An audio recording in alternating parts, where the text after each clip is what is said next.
Welcome to another episode of Decided Heart Conversations with me, Hillary, and my beautiful, wonderful, amazing friend and co-host, Sonia. And today we are having a true full circle moment because we have our guest on for episode 22, Jen Buzza, who actually introduced the two of us. So without Jen, this podcast would not be. We were sitting in one of her classes, which is for We Academy, Work Elevation Academy at Hub 101, and connected right away. And from there, we've had so many fun projects, including this that we worked on together, and a deeper friendship. And that is what Jen is so good at fostering and doing in her life. For over 2 decades, she has worked as an entrepreneur and then helping entrepreneurs to sort of heal the misconceptions, the myths, the agony that can come into being part of their business life and helping them live a more fulfilled life of service, bringing their true gifts to the forefront. And she connects people in a way that is so unique, like no one else I've ever seen, and truly leaves people so much better than she finds them. Every class I take with her, every time I have an experience with her, she's a deep thinker who connects and believes in our shared humanity and that we are so much stronger together.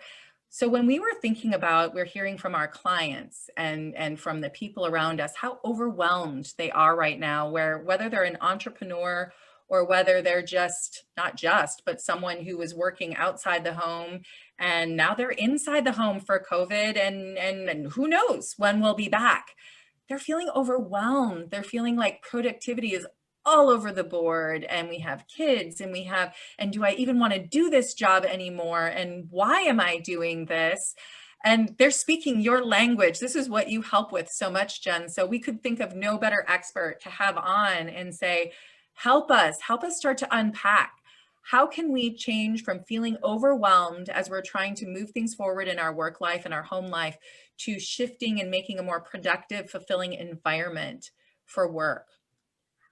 Fantastic. I'm so happy to be here. Thank you both very, very much. And that introduction, wow, I just want to meet myself. That was so wonderful, Hillary. Thank you so much.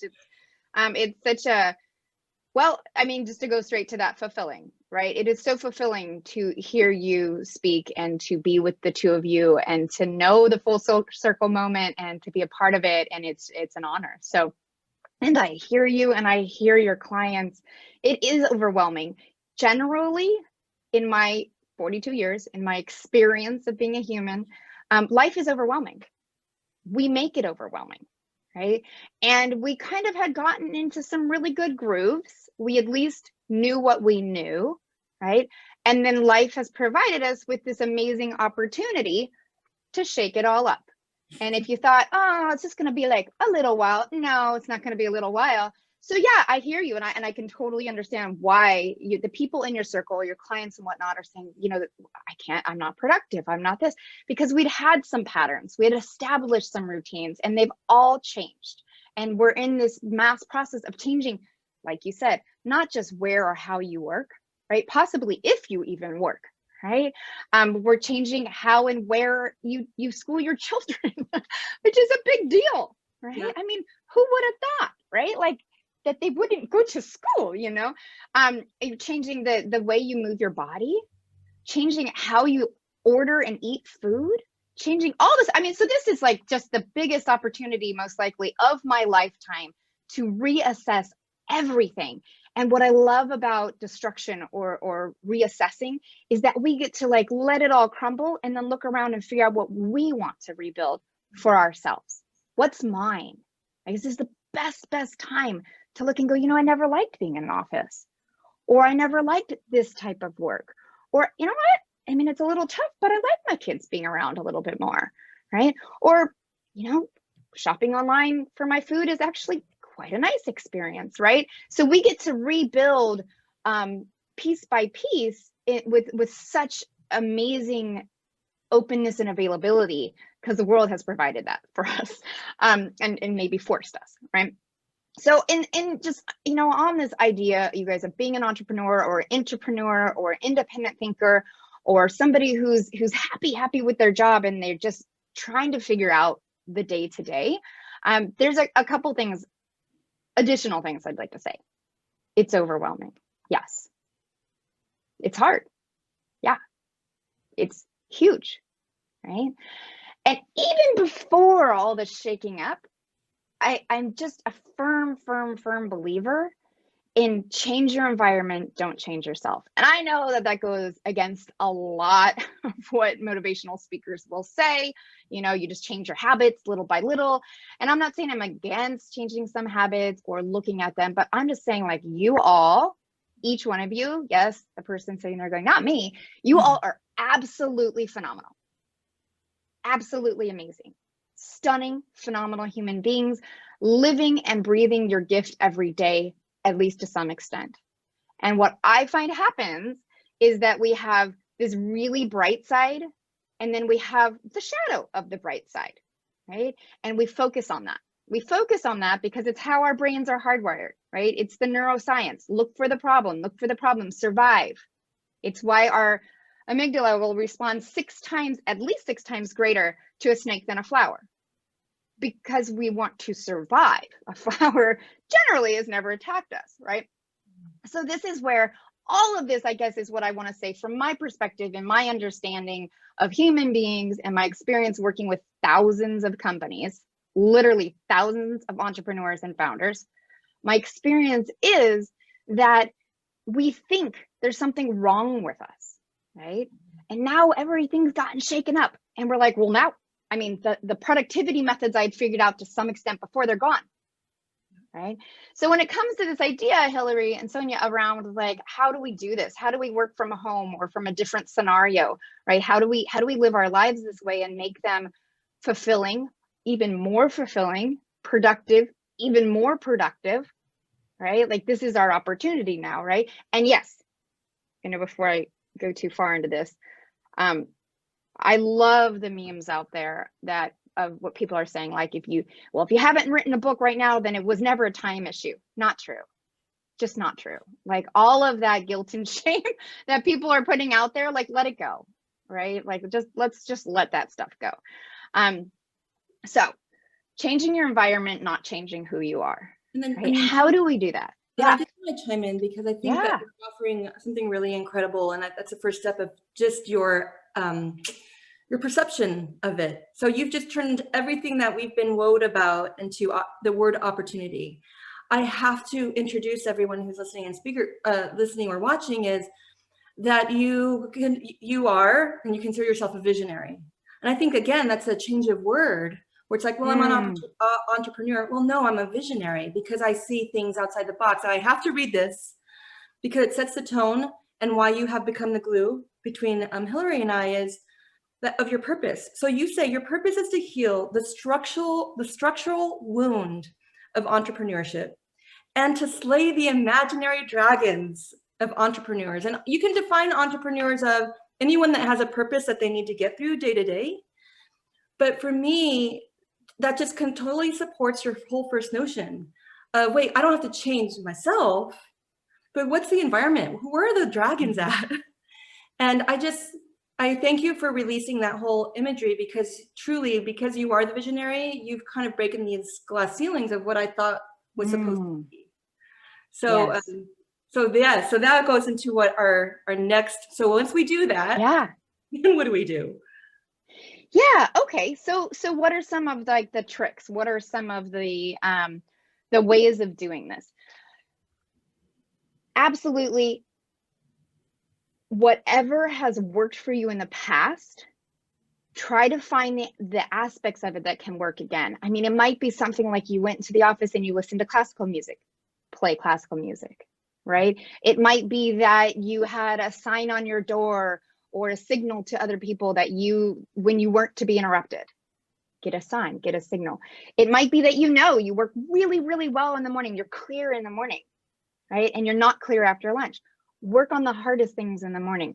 It might be that you used to have a system either set up for you or that you had set up of accountability.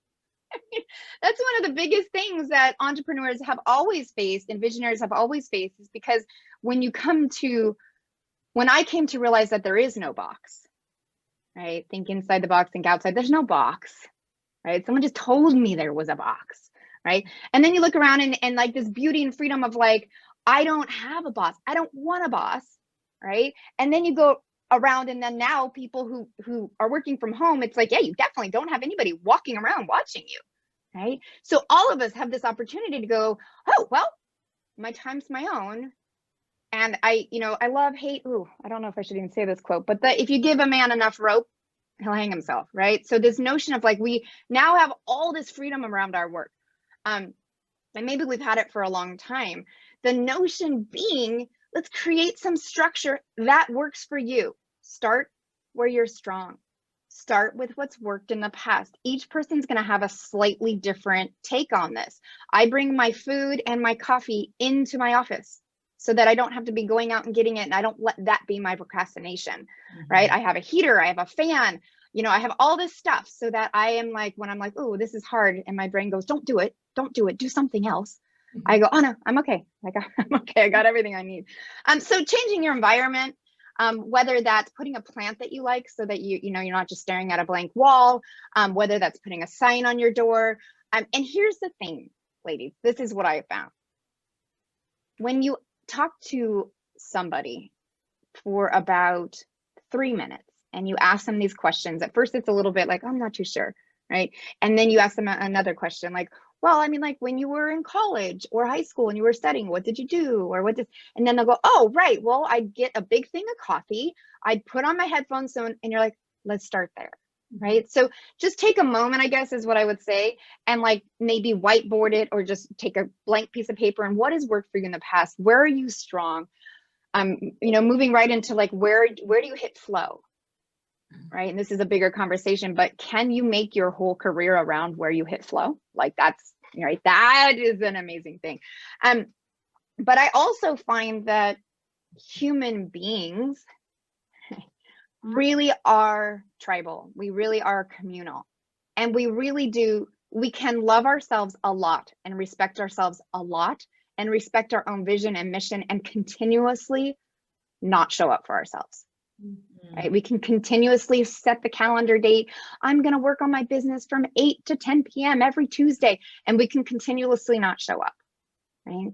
So what I do is I make an appointment with another human being because I will always show up for the other human being. It doesn't mean that I don't show up for myself in other ways, but when it comes to the tough stuff of like working on my business, right? Of being super productive, of utilizing the time that I know is like my best calculation time, right? My best productivity. I will literally look at my calendar, go, oh, great. I'm working on my business. And now I'm going to go grocery shopping and I'm going to go and the grass needs to be watered. And and with all love for myself and still not show up, right? So I make an appointment with another human being and I pay them because that adds another element of accountability. I pay them to show up and I pay them to watch me work and to help me stay accountable and to companion and accompany me through my to-do list. It's one of the easy things to do.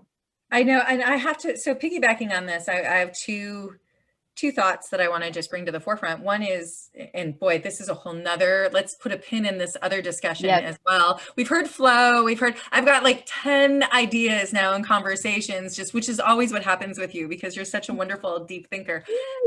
I love that. But two things. One is that only 7% of the population are entrepreneurs.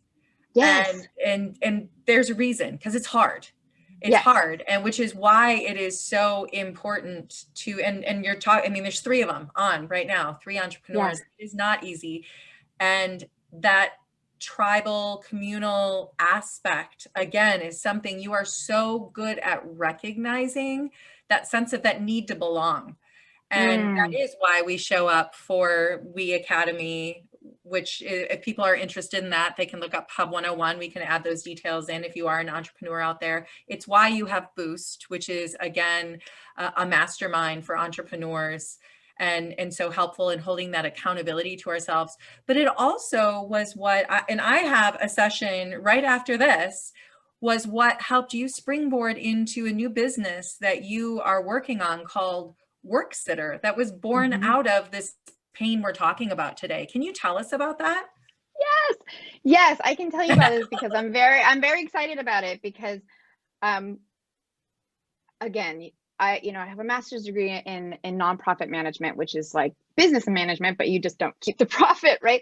And I've been working with people for, oh gosh, I don't know, what would it be? Oh, well, over 2 decades. I don't know that number.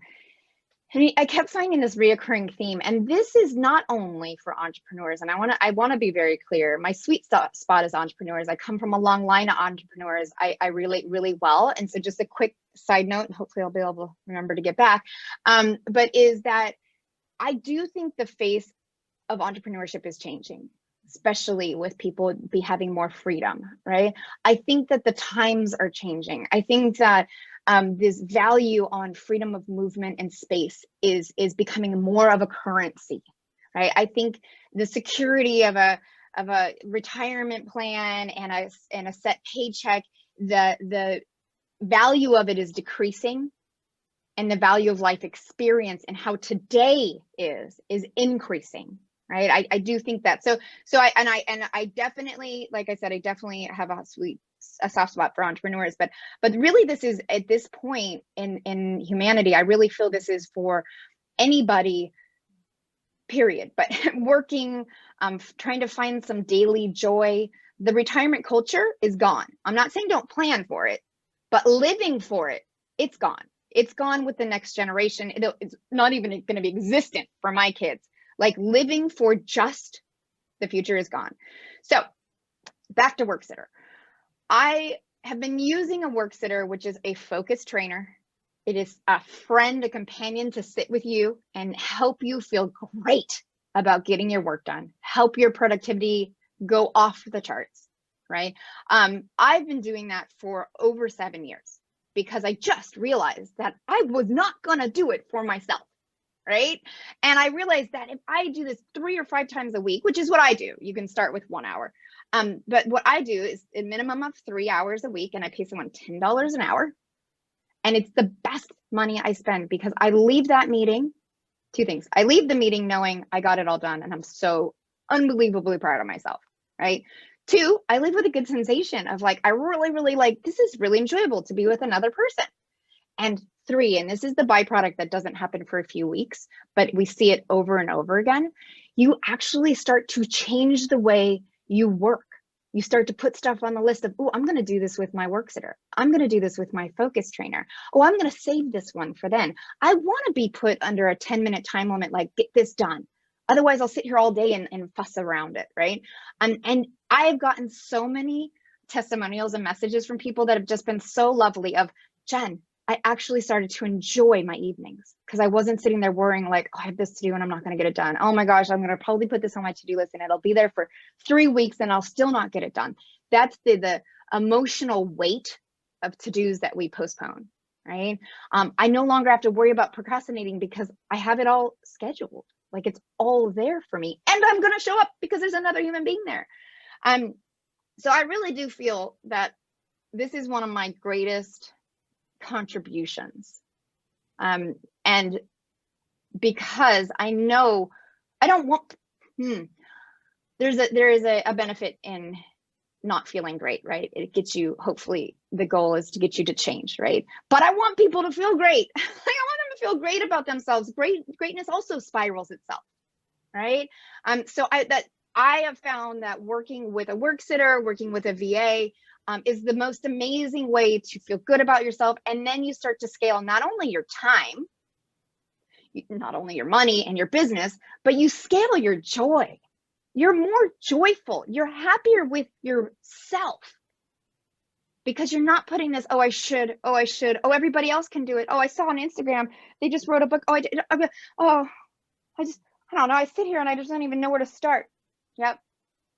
You and everybody else, right? And how do we, instead of sitting every day going, I'm going to change this, tomorrow will be better, tomorrow I'm going to do it, just don't. Don't tell yourself that.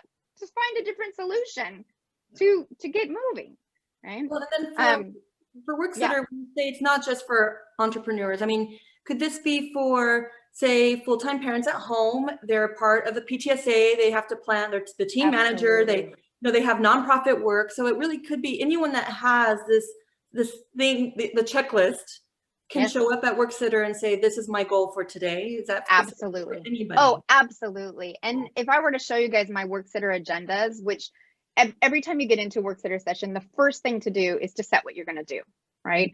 So you go, okay, this is what, and I check my 1, 2, 3, 4 different to-do lists that I jot stuff down, and I put like, oh yes, I want to do this now. I want to do this now. And a lot of it's personal stuff. A lot of it's like, I've got to call the doctor back. I've got to, renew the passport. Like I'm going to spend 10 minutes filling in this application. It's definitely not all traditional work stuff. I do feel that work-life balance is a myth, right? We don't I don't walk into my office and I stop being a mom. I stop being a daughter. I stop being a sister. I stop being a friend. No, I'm still all of those things. And when I walk out of my office, I'm not a worker. I'm not an entrepreneur. I'm not, and I get the concept of work-life balance, but I think it's an old concept that doesn't apply anymore. Like, yes, fulfillment from both is I believe a very healthy recipe, right? Does it always have to balance out 50-50? Absolutely not. So absolutely, it can be this notion. And you guys, if you don't want to pay for it, you can get an accountability buddy, right? My experience with accountability buddies is that you miss one, shoot, oh man, I was counting on that, right? And then next week comes, yeah, it happens. It happens to all of us. Laughing at each other because we did have one, and then we were busy the next week, and then we were busy the next. And here's the thing, because and I'm hearing you, because I think when you said pay, I think some people might say pay for an accountability partner. What? So here's the thing, people. Hillary and I said, let's be an accountability partner to each other for marketing, because marketing was really always like the last of our list. We enjoyed it the least. And our first meeting, Hillary was like, this is amazing. This is so productive. We had our list. So what you said, Jen, like, I'm gonna save this for Hillary. I'm gonna save this for my time with Hillary. And so I had this list. Then the following week was, oh my God, schedule's so busy. Can we just text each other our accountability goal for today? Third time, it's just kind of it just fizzled out because it was the least that we enjoyed. We got too busy. And I think there is something to be said where you invest in that. Maybe I have to pay you, Hillary. Well, we pay each other, right? Well, that's what Jen, our friend, our mutual friend to all of us, Leslie, who's been on the show as well. Just to say it, I love this. She says we pay to pay attention. Yes. And it's so true, because we are so distracted. And I find that, I mean, the same thing that you're talking about. I make these lists now and I go, I'm going to save this for here because it will take me 3 hours to do it because I'll be avoiding it. But if Frederick is watching me, then I'm going to have it done this fast because he's waiting and it's up on my screen and he can tell, like, I can't go do, I can go do social media, but he'll be like, what's happening over there? What's going on there? And I'm not getting up to go get, my kids' snacks or. So and this is why I really do feel that this is a gift. And I know that that might sound a little, I don't know what the word would be, but because you're paying for it, right? But this notion that I think there's just it's $10, which I know is a lot to some people, but not to a lot of people, to feel good about yourself, to be productive. I mean, look at therapy costs, right? So I just want to throw this out there that it's this gift to yourself, right? Of being able to be productive, feel good about yourself, and get stuff done, right? The reason that it costs money is, well, somebody else is there, it's their time, right? But the bigger reason is it does trigger us to show up. It is on our calendar. There is a link to be there. Someone is going to be looking at you. They are going to see your screen, one or the other or both, right? And it's like, it gets filed in your head closer to important than, sometime, I can push them off, this. And you know what? We set it up to where if you don't show up, you still pay. And we did that because it's the other person's time. But really the most important thing about it is that we don't want you to be like, I have to cancel tomorrow. You can cancel, but you have to cancel a week in advance. So it has to be like, I've got, this big thing coming up and I need to cancel it. But other than that, you're paying for it anyway. So you might as well show up. And it's $10. Like, that was the point. The point is not that it's like, $50 for the hour. And one last thing I want to say really quickly. I like to think of this in the way that there is a difference and a beauty in having a friendship. and coming together as accountability buddies or as friends, and I talk and you listen and we talk, and that's the beauty. And there is a reason also why coaches and mental health professionals are paid a lot of money and highly respected, because I come in, it's about me. The therapist isn't, telling me about her day or going through this, and neither is the work sitter. They're not going to say, well, after this, I've got 12 things to do, and oh, I didn't get my accountability. No, it's all about you. It's all about you, your productivity, and getting stuff done. And you pay for that. Yeah, I love it. So we all think we have our routine established at home, and it just may be a chaotic mess, but we're just kind of used to it. And just to kind of summarize some of the things we say, okay, when we continue to work at home, what are the things that we should be thinking about? Change the environment, don't change yourself. And you're talking about ways that we, like mimic some of the symbols that we have that we're used to, mimic the routine, the good habits, really focus on, and that was number 2, like mimic the routine on what you're strong at. I thought that was really powerful. I love crush the box. I just said, crush the box. What a great opportunity to say, well, this is the box that I was in. Well, let's not have it. And what happens? Yeah. I also love to find the accountability tribe. So if we can think about these things and how we're utilizing it in our daily lives and practices at home, if it doesn't seem to be working out, you have a challenge for us, right? So if it doesn't seem to be working out, what should we do? What's our challenge? All right. And there's no risk in this challenge, right? There's no risk. There's only gain.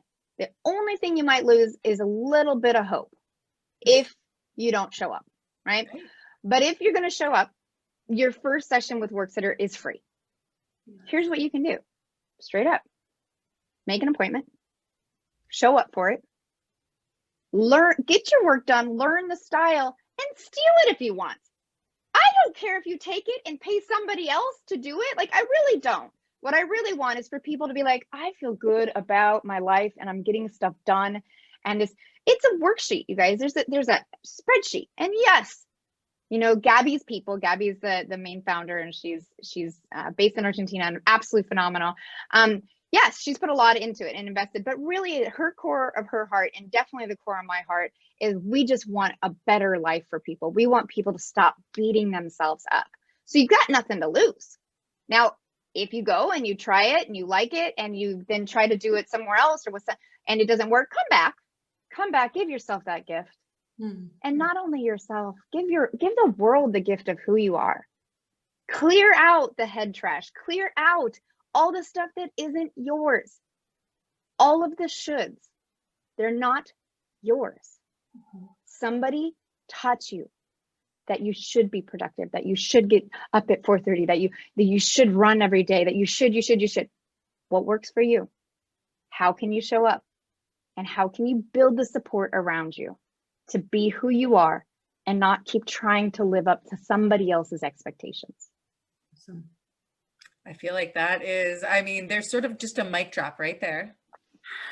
I love that. We are so grateful to you, because I do think that for those hopefully that are watching, our listeners, our viewers, you can see or you can hear the authenticity, and you don't hide behind, let me tell you the formal things behind. You are truly here for people.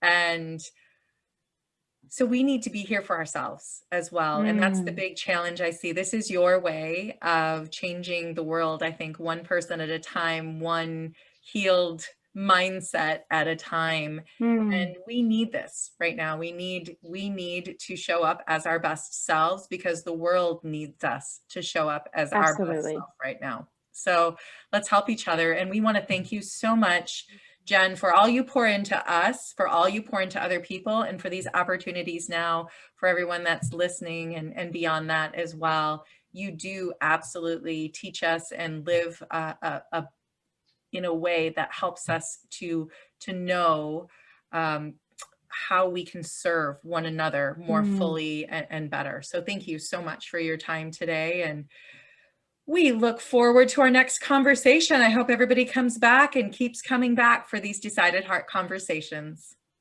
Thank you both so much. And thank you for providing this platform for me and for people, and right back at you, Hillary, with everything you just said. I am here on this planet to be inspired and to be inspiring. And thank you for providing that.